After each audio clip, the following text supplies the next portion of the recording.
C'est une donation exceptionnelle qu'a reçue en 2024 le musée de l'Hospice Saint-Roch à Issoudun. 58 peintures d'Édouard Pignon, figure majeure de la seconde école de Paris.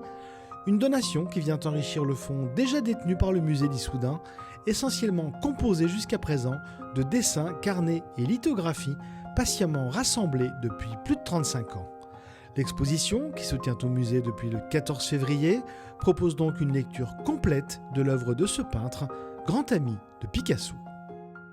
Je crois que la singularité d'Édouard Pignon, ce qui en fait d'ailleurs le grand intérêt pour l'histoire de l'art, c'est un peintre qui, on l'a toujours dit, est un peintre célèbre, mais qui n'a jamais été à la mode. Parce qu'il a sa propre voix, il a son propre regard sur le monde. C'est quelqu'un qui, dès l'immédiate après-guerre, alors que la reconnaissance est là, il fait le choix d'aller dans une voie différente, de s'isoler. Ça montre à quel point la volonté qui est la sienne est d'être autre. La peinture est non seulement une manière de vivre, mais un moyen de connaissance chez lui. Et en fait, ce qu'il tente de faire, c'est de nous montrer ce que notre œil, de prime abord, ne perçoit pas. Sur plusieurs décennies, l'œuvre d'Édouard Pignon va se structurer en séries, des variations sur un même thème qui montrent la cohérence de la démarche de l'artiste. Ce travail de série, c'est en gros pour lui l'idée d'épuiser une thématique. Mais ce qui est intéressant, c'est que les séries se suivent, bien entendu, mais se chevauchent. Les combats de coqs sont concomitants et contemporains des battages et pousseurs de blé. Les nus vont être concomitants à une période des plongeurs ou des dames du soleil. Donc il y a aussi chez lui cette capacité à faire dialoguer aussi les séries, les périodes dans le temps.